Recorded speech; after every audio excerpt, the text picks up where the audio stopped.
மக்களே, welcome to நம்ம Tamil serial express exclusive and instant அப்டேட்ஸ்க்கு மறக்காம நம்ம யூடியூப் சேனலை சப்ஸ்கிரைப் பண்ணிக்கோங்க. Karthigai Deepam new version launch ஆச்சு. எவ்வளோ டிஆர்பி வாங்க போகுது? பிகாஸ் எல்லாருக்கிட்டையுமே இருந்து ஒரு பாசிட்டிவான ரெஸ்பான்ஸ் இருந்துச்சு கேடி சீசன் 2க்கு.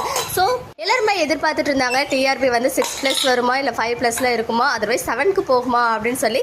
டிஆர்பி வந்தாச்சு. ஈவன் லாஸ்ட் வீக்கே அதிகமான ரேட்டிங்ஸ் தான் வாங்கியிருந்தாங்க. அதாவது தீபாவோடைய டெத் ட்ராக் அப்போ 6.12 ஸ்கோர் பண்ணியிருந்தாங்க. இந்த வாரம் பார்த்தீங்கன்னா ஒரு ஹியூஜ் ரேட்டிங்ஸோட ஓப்பன் ஆகிருக்கு கார்த்திகை தீபம் நியூ வெர்ஷன் அந்த வில்லோ ஸ்டோரி.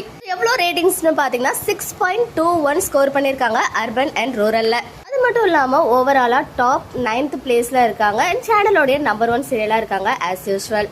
இப்போதைக்கு நார்மல் ட்ராக் தான் போயிட்டு இருக்கு. அதுக்கே ஆடியன்ஸ் கிட்ட இருந்து ஒரு நல்ல ரெஸ்பான்ஸ் வந்திருக்கு. 6+ ரேட்டிங்ஸ் வந்து வாங்கியிருக்காங்க. ஸோ கன்ஃபார்மாக போக போக ஒரு ஹை வோல்டேஜ் ட்ராக்லாம் வச்சாங்கன்னா கன்ஃபார்மாக இன்னுமே நிறைய வாங்கும் அப்படின்றதுல எந்த ஒரு டவுட்டுமே கிடையாது. ஸோ ஃபேன்ஸ் எதிர்பார்த்த மாதிரி ஸ்டோரி இப்போ மூவ் ஆகிட்டு இருக்கிறதுக்கு ஏற்ற மாதிரி டிஆர்பியுமே ஒரு நல்ல ரெஸ்பான்ஸாக கிடைச்சிருக்குன்னு தான் சொல்லணும். டீம் ஆஃப் கார்த்திகை தீபம்க்கு நம்ம சார்பாக மனமார்ந்த வாழ்த்துக்கள் தெரிவிச்சுக்கலாம்.